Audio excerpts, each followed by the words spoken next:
Portable power station এই জিনিসটা তো আপনাদেরকে দেখিয়েছি, তবে আজকে দেখাবো পোর্টেবল সোলার প্যানেল। এই প্যানেল আপনি যে কোনো জায়গায় ক্যারি করতে পারবেন, যে কোনো জায়গায় এরকম পাওয়ার স্টেশনগুলি চার্জ করে নিতে পারবেন সোলার দিয়ে। চলেন আনবক্সিং করে আগে আপনাদেরকে দেখানো যাক।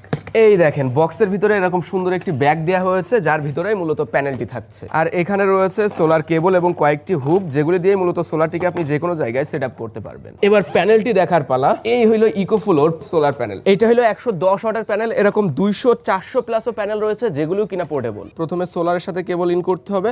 চলেন পাওয়ার স্টেশনে লাইনটিকে ইন করা যাক। দেখেন সোলার থেকে অলরেডি আমাদের পাওয়ার স্টেশন চার্জ নেওয়া শুরু হয়েছে, যেখানে আমরা 62 ওয়াট পাচ্ছি। রোদ যদিও এখন অতটাও করা না, তারপরেও 62 ওয়াটে আমাদের পাওয়ার স্টেশন চার্জ হচ্ছে। 110 ওয়াটের এরকম প্যানেলগুলি আসলে ছোটখাটো পাওয়ার স্টেশন চার্জ করার জন্য ঠিক আছে, তবে আমাদের এরকম বড় মেশিন চার্জ করার জন্য আরো বেশি ওয়াটের প্রয়োজন। তবে পোর্টেবল পাওয়ার স্টেশনগুলির দাম বাংলাদেশে ভাই অনেক বেশি। তারপরেও যারা এই জিনিস সম্পর্কে জানতে যাচ্ছেন, কিনতে যাচ্ছেন, তারা জেড প্রো গ্যাজেটসে দেখতে পারেন। আমি কমেন্টে লিঙ্কগুলি দিয়ে রাখবো।